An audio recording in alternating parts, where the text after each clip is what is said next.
Sketching is different for everybody, but it comes to the same thing. Line on paper, communicating a thought.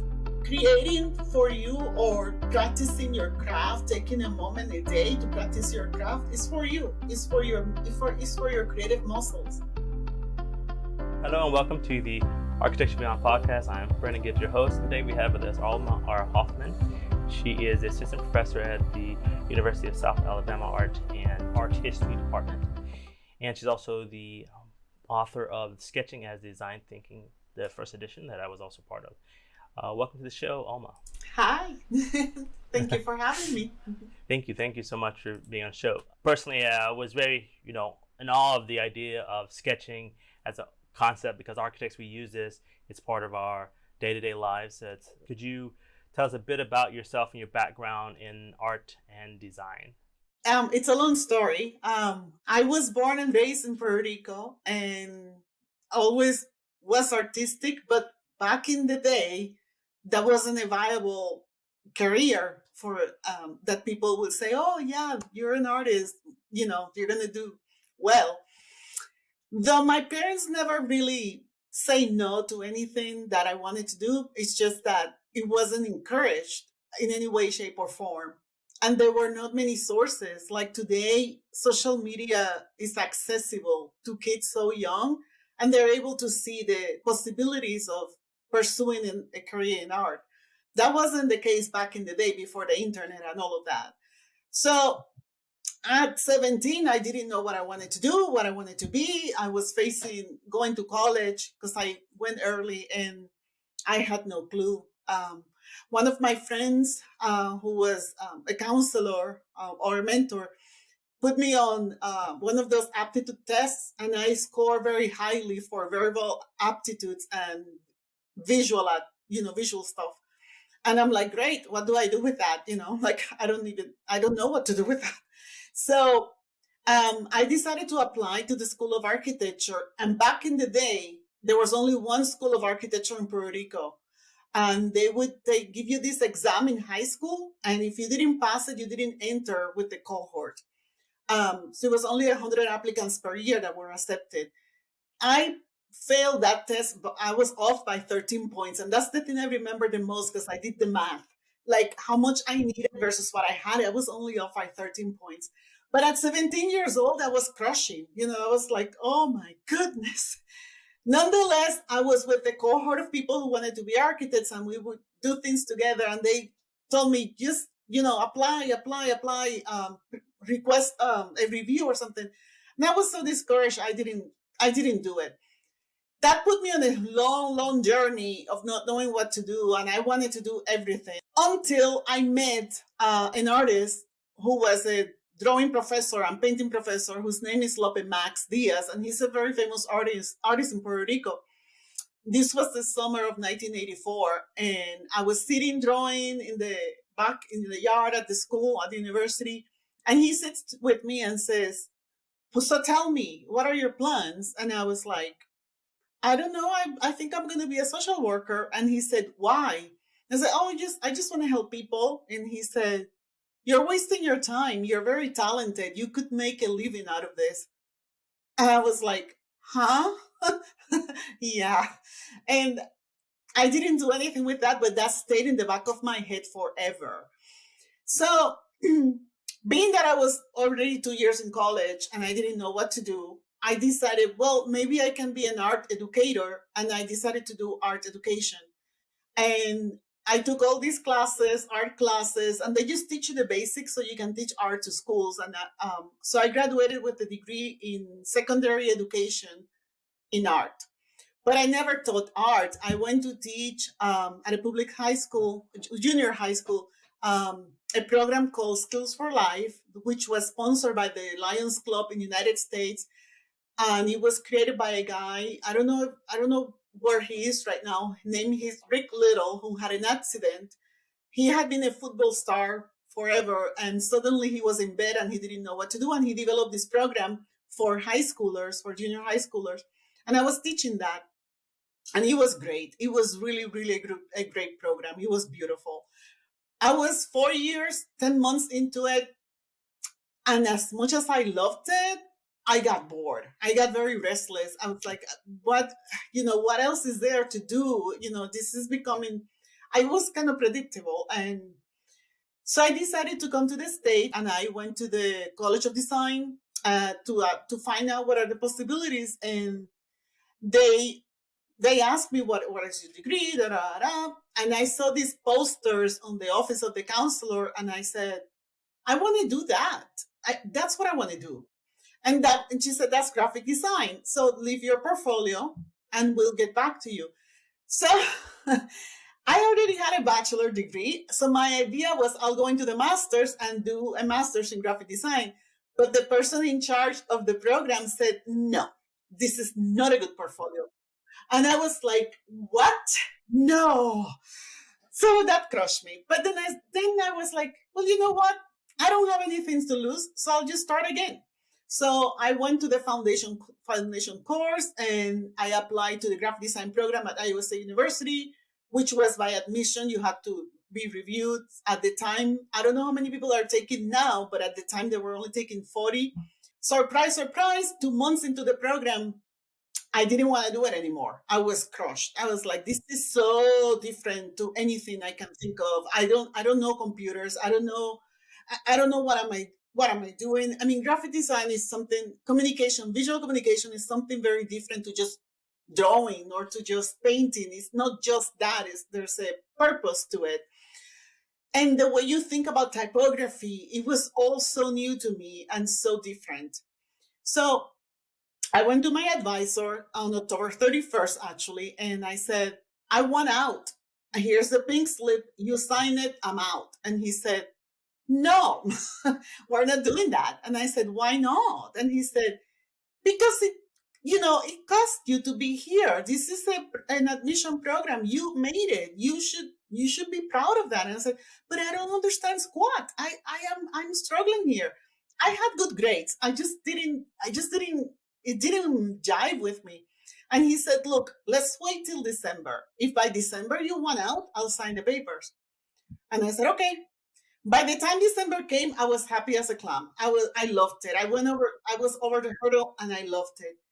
Then I decided, well, I'm here 2 years. After 2 years, I'm here. So why don't I go to the master's? And I talked to my advisors and my professors, and I said, I already have a bachelor. I don't need another bachelor. I already did 2 years in the program. My portfolio should be ready. What do you think? And they said, apply. And I went to the master's. And in one of those classes, we had an oral presentation, a group presentation, and I loved it. And I said, this is what I'm supposed to do. I'm supposed to be a professor. And I just embraced that. And the other thing that I really, really liked about graphic design was that I didn't need to be a genius on the computer. Now I am. I can handle any computer, and I'm like a fish in the water with tech, and I love technology. But back then, I had names, not very pleasant names for the computer.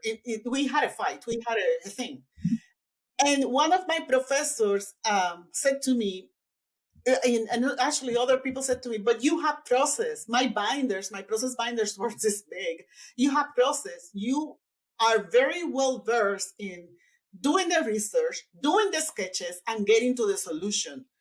You understand that is a process, that is not just getting there to the computer. And I was like, huh. So I decided I'm going to bank on what I know what to do, and I'm going to let the other things come as they come. And I learned, and I just kept going and going and going, and I started teaching, and I loved it. And what happened to me with sketching was, to me, sketching was always important because the computer to me was a set of tools created by someone else, given to me to facilitate something.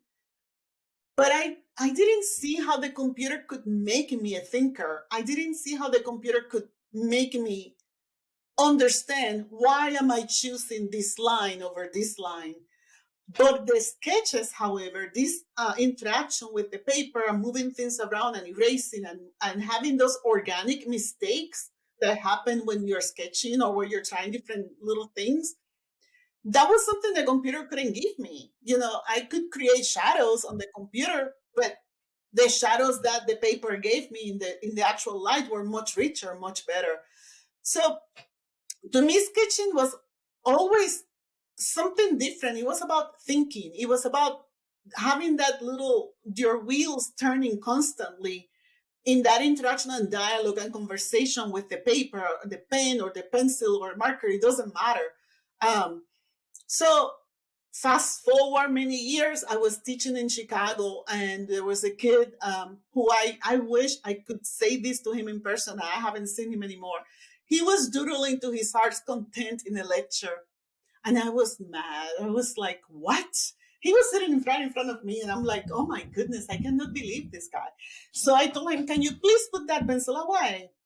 And he looked at me with this offense, he was so offended, like, and I was like, oh no, I have stepped on it, and I am in Chicago, and this is not good. So I was like, what's gonna happen now? But I cannot back out. And he said, this is the way I think. And I said, I didn't ask. I said, put it down. And my TA got up and he put it down. At the end of the class, he came to me and said, look, you can quiz me on everything you said. I remember it all. This is the way I think. And I was like, okay. And I just left it at that, okay. On the way home, on the way to the train station, I came across this presentation by Eva, Laura Lam, on sketchnoting. It wasn't called sketchnoting back then. It was just called doodles or whatever. And I was like, oh my goodness, how did I not think of this? How silly of me not to realize that this kid was actually doing what he knows what to do, which is draw or paint, and using it to support his design process, his thinking process. And that sort of made me rethink my whole approach to note taking, to everything in life. And now I was like, people need to know this. But at the same time, there was a lot of stuff was going on. Mike Rohde has started to write a book on sketchnoting. Eva Laura Lam was doing a lot with sketchnoting. So it was like everybody was sort of thinking about the same thing. And then I wrote an article for Smashing Magazine called I draw pictures all day or something like that. That was very well received. And that sort of put me on the path of, I want to write a book about this. I want to write a book. And in 2015, 17, something like that, I sat down one morning and I wrote the entire outline just in a whim, like that. It just came to me. That was when you were definitely closer to, or part of AIGA, that we both were around that time, part of AIGA. Yes, that's awesome. That's awesome. Yeah. Yeah. Little context. Yeah, that was closer to that time. And it took me a long time to find a publisher because there were some issues with the first publisher, blah, blah, blah. And I was like, this might never happen. But I decided to do, the internet has been good to me. So I decided to do what you can do, which is email people. And I emailed a bunch of publishers, and one of them got back to me. And that one of them was, I don't know how to pronounce it, Routledge in London. They got back to me and they said, we're interested. Can you please fill out these forms and send it back to us? And I was like, what? They're interested? No, this is not true. But I fill out the forms and send it back. And they told me, can you please write a chapter? And we take it and we send it to reviews, and then we work out all the details. And I said, okay. So I decided to write the most difficult chapter for me, which was the part of the science of the brain and the mind and how it works with visual stuff. And after I got that done, I sent it up. They accepted the chapter. They sent it up to review, and the reviews were very good, minor changes. And when we're this close to close the deal, the editor changes positions. And I'm like, what? I'm on a flight to Germany when I find that out, and I was freaking out. I'm like on the plane trying to get emails right away before I cannot email anymore. It's like, what does that mean for me? What does that mean for the process? And they got back to me and they said, well, it depends on the new editor. You can go back to square one, or we can take it from them. Like, but I'm on the way to Germany. I need to know. And they were like, we don't know yet. And so when I got back, I contacted them, and they took forever to get back to me. And finally, they get back to me, and they sent me a contract. And now I'm the one sitting on the chair waiting. I had that contract sitting there for a month because I could not believe it that it was actually there. And they sent me an email. We need to know if there's anything wrong with the contract that we sent you. Is there anything you're not happy with? I mean, is there something we can change? There's nothing wrong with this. It's just that I cannot believe it's really happening. So I'm just like, trying to get my head around it. So finally, I signed the contract and I spent a year writing the book. Um, and here I am. The book came out right before the pandemic, which affected a little bit, I think, how it was received because everything went to, everything stopped. But people have found it, and every so often I get someone sends me an email or a message on Twitter or Instagram about the book and stuff like that, and we connect because of the book. So it has been good. I wanted to get it out of my system. It was something very important to me. And it's the way I teach. I teach the students to think through it. That's very exciting, and it's I hear the journey of from Puerto Rico to the U.S. to affecting the rest of the world. You want to inspire, and in your teaching journey, at the same time, sketching was like this key point. Where do you see sketching in terms of to all the other ways of expression? Because there's drawing, and now there's the computer. Where do you stand on that progression? That is an interesting question, and I've been thinking about that for a while. The the introduction of the AI in the life of the creative is gonna be very, very significant in terms of all the changes that are gonna happen. That might happen. It might be that it all stays the same, or it might be that it turns everything over. The fact that you can tell a computer, give her prompts, and the computer spits out an image.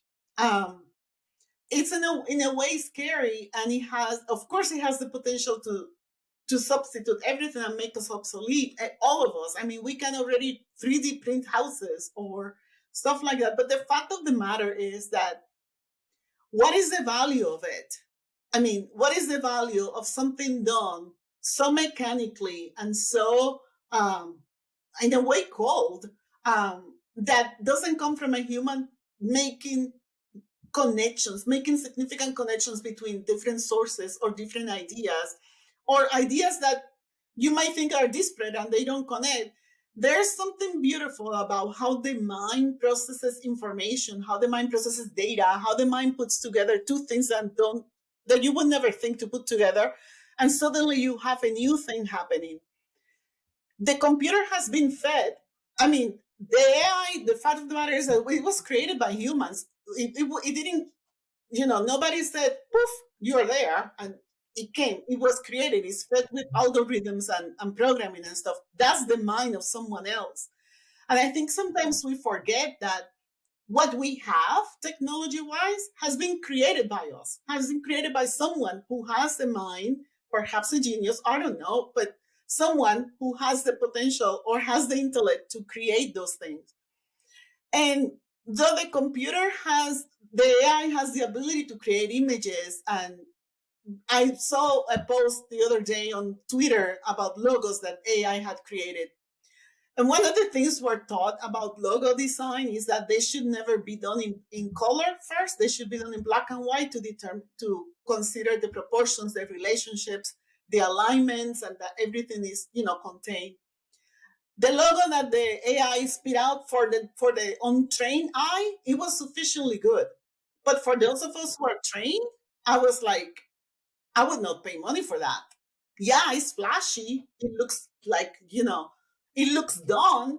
But when you start picking it out and, start to observe and start to study, you're like, no, might as well go to King and pick one there.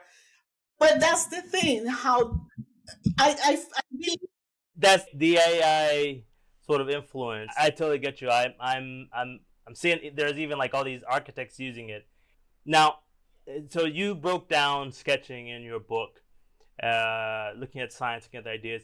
Where does the sketch really start? And the idea, where does the start of the power of sketching really begin, from your point of view? That's the thing, that when you're a designer, you have to this is something that we all have to learn, right? Like, we get so excited with projects or clients or so that your mind starts like already, your wheels are turning, and you have to learn to say to yourself, stop, not now, not now. You have to learn to harness how you are wired to attack a problem, because you want to get paid. A simple example is this: a student comes to me, right, and says, I want to do a project about a ball. Okay, there are about 20 different kinds of balls. Which ball is it? Baseball, basketball, football, soccer? I mean, tennis ball, racquetball, handball, netball, what ball? And the only way that our two minds can understand a common language, or center in a common idea, is with the visual, because that way you see what I'm thinking and you respond to my thought, to my precise thought. It doesn't have to be perfect. It doesn't have to be, pristine, but the idea is on paper. And once that paper has that idea, it exists, it lives. It came from being something abstract flying in the ether to being something concrete that you can hold on to, and you can say, this is the ball we're talking about, and we're going to make it this big. And what happens if we put it here? And visualizing that helps people understand each other a little bit better. Because in your mind, if I say, I need to buy a blue dress, well, there are many dresses and there are many shades of blue. So which one is it? And the only way so you might be thinking about all of our experiences, our context, our the way we grew up, the things that we are informed by, the things we see constantly influence how we respond to something. We don't live in a vacuum. So therefore, we bring all of that there's a prompt, I want to buy a blue dress. And we bring all of this. And then we go to the store and you say, oh, I saw this blue dress. And I said, that's not what I'm looking for. But what are you looking for? Well, I'm looking for this. And even that precise, I'm looking for a blue, an old dusty blue. But old dusty blue can mean so many things to you in a shirt or whatever. So the power of the sketch is that it establishes a bridge between two minds to understand where the ideas land, how the ideas are, what the ideas are, what are we deciding to, what are we describing, what are we referring to. It's easier, much easier to see something than to imagine it. Now, imagination is very powerful. It is. And that's why miscommunication happens a lot, because our minds just go immediately start to, and this happens a lot in dialogue. We don't have to, sometimes when people ask for an address, it's easier to say, look here, this is the diagram, go there, than to say ta ta ta ta ta ta ta. That's very true. It's like that's part of that design thinking part of it. It's like the sketch is not like you so involved that you're drawing it. You're listening to Architecture Beyond, an exciting new podcast about life after architecture and the stories of those taking the gifts to impact the world beyond the studio. Today we're talking about sketching with Alma R. Hoffman, author of the thought-provoking book Sketching as Design Thinking, a Routledge-published project featuring interviews with several leading creatives and an inside dive into unique sketching processes across design disciplines. This podcast is produced by I Am the Studio, a premium resource for training architecture and design professionals in the top industry software.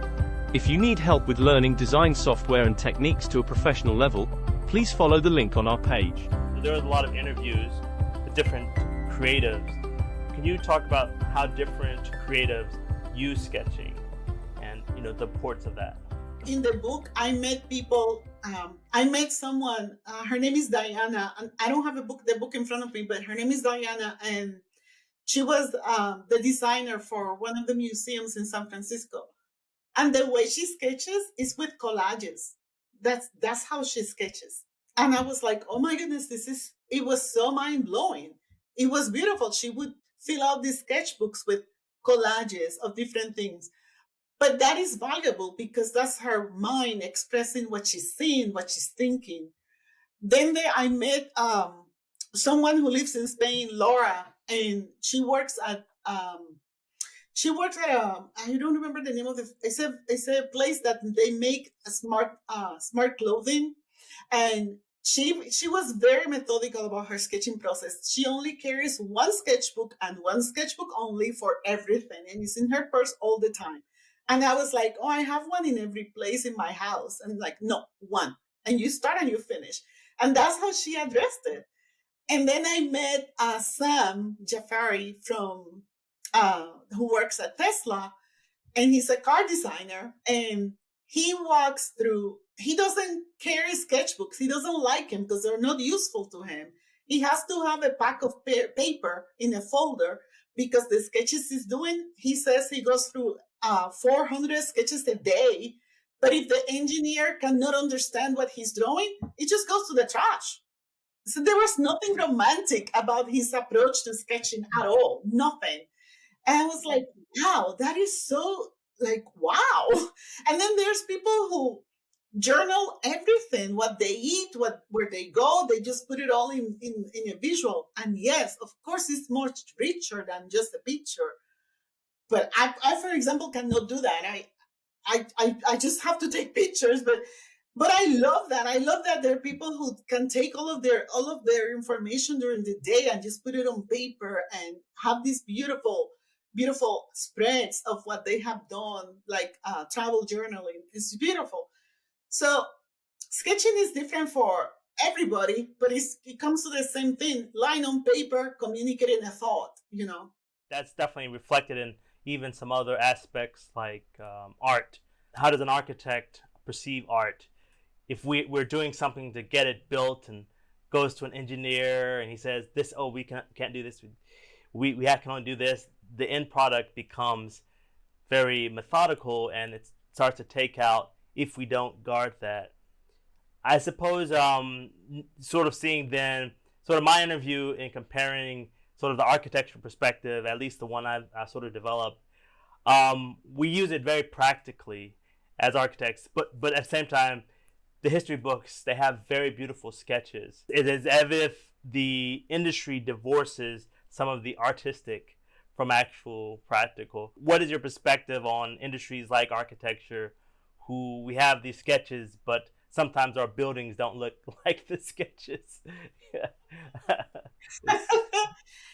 Well, there's so many, I have on my Twitter page a tweet that I pinned a long time ago.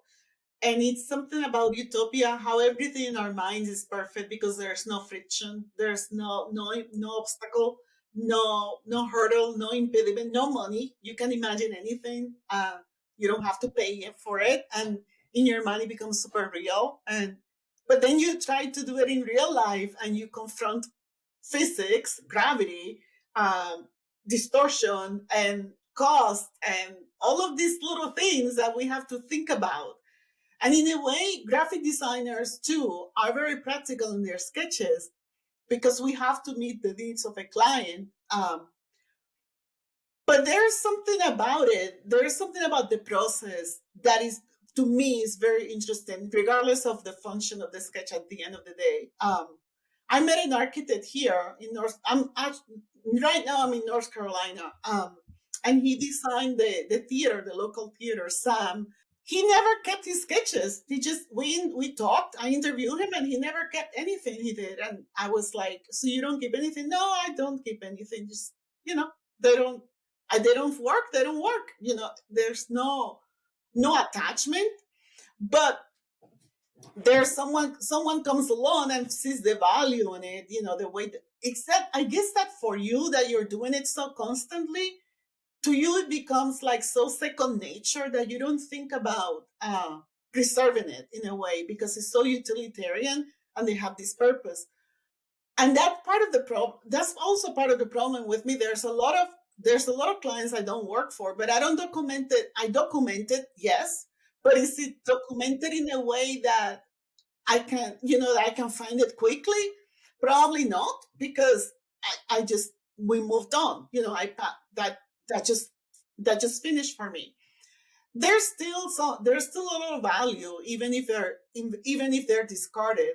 It's just that the fact that they were there and that you can see, to me, It's very important. I tell this to the students: documentation is critical. It's critical, critical, critical. Because if you have to go to court, and people don't think too much about it. But the fact of the matter is that sometimes you have to go to court, and the court cannot protect an idea. The court protects what's on paper, but what is in your mind, it's in your mind. It's just floating. Ideas keep floating around.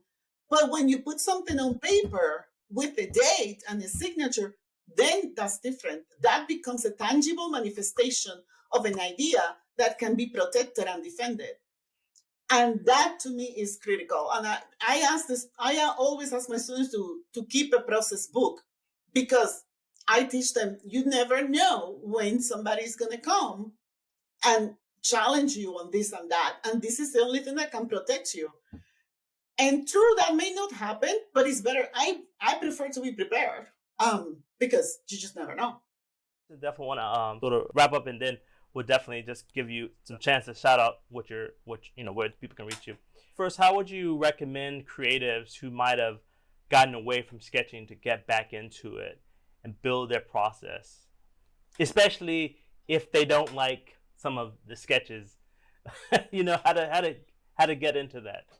I guess I'm going to answer that with a story. My son, who wants to be an engineer, took a class. He's going to kill me for saying this. So, son, forgive me. He took a class that was about sketching or drawing, and he was having some trouble with it because he never really wanted to learn that. He never really was interested in it at all, at all. And we had to tell him, it's not about being a Leonardo da Vinci. It's not about being a Picasso. It's about simply putting your ideas down so somebody else can understand them. And now then I taught him a little bit of this and that. But at the end of the day, this is something you have to want. I was not very good at sketching outside having clients. I always sketched when there were clients or projects. And it wasn't until 2010 that Smashing Magazine posted an article by, I think it was Ted or Jet Limaco, something like that. And he was challenging the community to do a sketch a day. I did it for a year. And then I was so tired that I gave up, and I didn't start again until 2014, December 2014. I started to sketch something every day. I haven't stopped since December 2014. I've been posting on Instagram since then, faithfully every single day or most days. The only day I don't post much is Sundays because I take a break. But I've been doing this consistently. And what I have discovered is that the discipline of putting something out there, that taking the time to do something and putting it out there, whether they get likes or not, has allowed me to be more flexible and more, I'm more ready when I have a project. I know what to do. My visual thinking is already, working, and I get someone calling me on this, and I start sketching right away. I have a habit. There's a book by Twyla Tharp, the choreographer, that I love it. It's called The Creative Habit. And she talks about the fact that you practice your craft, whether you are performing for someone or not. You do it for you. You do it because your creative muscles need it. Just the way an athlete runs every day or swims every day to keep himself conditioned, you too. I need to be conditioned. I need to be, on my wheels. There are people who don't do it that way. And I know people who are very, very good designers who just don't touch anything until they have this creative urge. But I don't wait for the urge. I just do it. Sometimes it's great. Sometimes it's not great. I don't care. I just keep doing it. And I have considered taking a break and not doing it anymore. And I'm like, no, I actually like my time with this. It's like it's a moment for me, for my brain, to do what I want. The client work, it's like a passion. Yeah, the client work can become very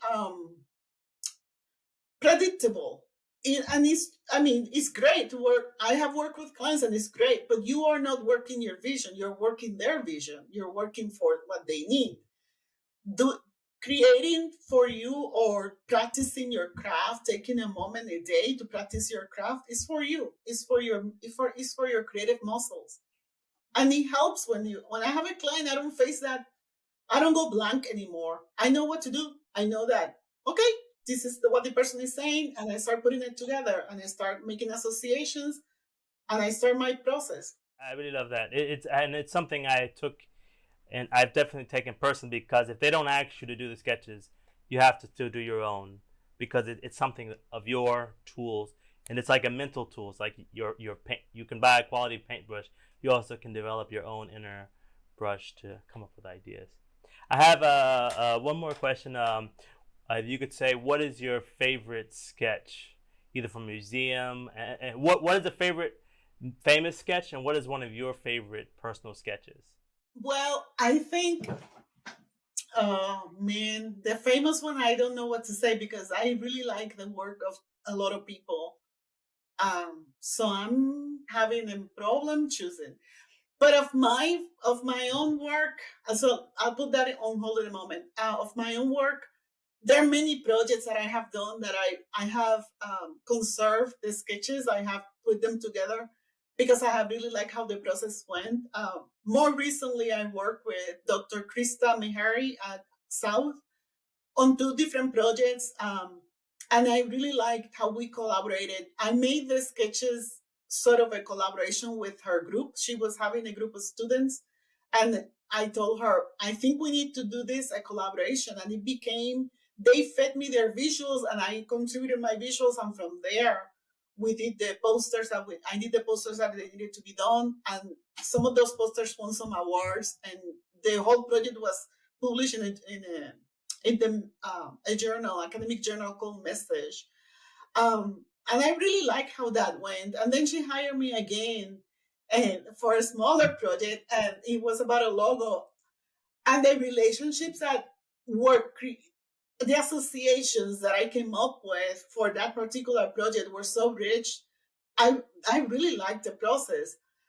But in terms of the qualities of the actual sketch, I think I admire much more the sketches of the architects. I actually love them. I had a student whose name is Carrie. Um, she's actually on Instagram, and I don't know what she's doing, but professionally, but she used to sketch so beautiful. It was rich, and she had studied architecture, and I was always, oh my goodness, they were so much more beautiful than anything I could have made. There's something beautiful about the sketches of architects.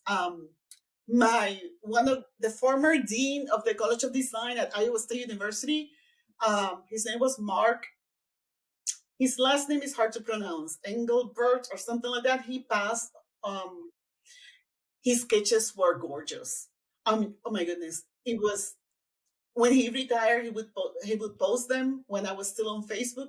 He would post them. Was like, oh my goodness, they were the most beautiful thing I have ever seen as a sketch. Beautiful, beautiful. There's something about the way architects draw that it really drives me. Like I'm like really, I find it beautiful. Architecture is part of your creative soul, Yeah. as yeah, and I totally get that, because it's like they say sometimes that architecture is the mother of the arts, but the idea is you can see it in some architects, you don't see it in all. But I definitely feel that. I think that's inspiring. That's the inspire for us as well. Just the most beautiful Do you sketches. know the work Mm. Santiago Calatrava? Yes, yes, it's very beautiful. I love his work. And I have a book of his work where the sketches are there, and I'm like, oh my goodness, this is so gorgeous. So I guess that's the answer to the which famous sketches you like at Santiago Calatrava's. They're beautiful. Thank you so much. How can people get in touch with you? And I guess your latest book or publication, where can they find that? My social media is very easy. It's all Alma Hoffman at Pinterest, Instagram, Twitter, Mastodon, Alma Hoffman. Your book, again, is what's the title? Where can people find it now? I guess the latest of that. It's Sketching as Design Thinking, and you can find it in Amazon. Or you can just type my name, Alma Hoffman, with 2 F's and 2 N's, and it'll pop up. That's awesome. And I definitely recommend that reading, that exploring sketching, to be more in architecture, art, or whichever creative field you are in. So thank you so much, Alma, for joining us. Oh, you're welcome. Thank you. Thank you. This has been Brandon with Architecture Beyond podcast. Thanks for joining us, and we'll see you in the next episode. If you are interested in learning more about the newest design software and techniques, visit our sponsor I Am The Studio at iamthestudio.com and sign up with our newsletter Design Insights Weekly. In the next episode, we'll be unlocking the secrets of interior design with the Architect's Guide to Designing and Modeling Interior Spaces. Be sure to check it out. This has been Brandon and the Architecture Beyond crew. Catch you in the next episode.